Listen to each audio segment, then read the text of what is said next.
అంటే సమస్తము పరమశివుని చేతనే ఆవురింపబడి శివుని కన్నా వేరొకటి లేదు. అందుకని బ్రహ్మాండ వ్యాప్త దేహ భసిత హిమరుచాభా సమానా భుజంగై. వ్యాపకత్వంతో చెప్తే విష్ణు అంటాం, ఆయన్ని మంగళప్రదంగా చెప్తే శివుడు అంటాం. అందుకని లోపల శివం ఉన్నంతసేపే శివం, అది తీసేస్తే శవం. అది మంగళత్వం అంటే.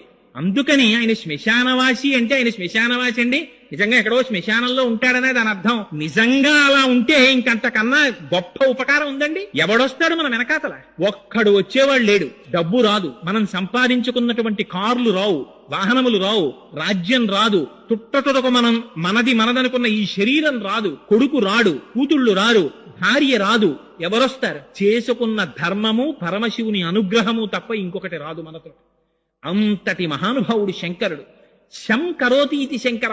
ఆయనకి శుభం చెయ్యడం తప్ప అసలు శంకరుడికి అమంగళం చెయ్యడం చేత కాదు ఆయనకి. అటువంటి వాడు శంకరుడు అంటే. అందుకే ఆయనకి మారేడు దళాలతో పూజ. మారేడు దళం అంటే లక్ష్మీ స్థానం. ఎక్కడెక్కడ మారేడు చెట్టు ఉంటుందో, ఎక్కడెక్కడ మారేడు దళం ఉంటుందో అక్కడక్కడ లక్ష్మీదేవి ఉంటుంది. అందుకని శంకరుడికి ఆ మారేడు దళంతో పూజ చేస్తారు.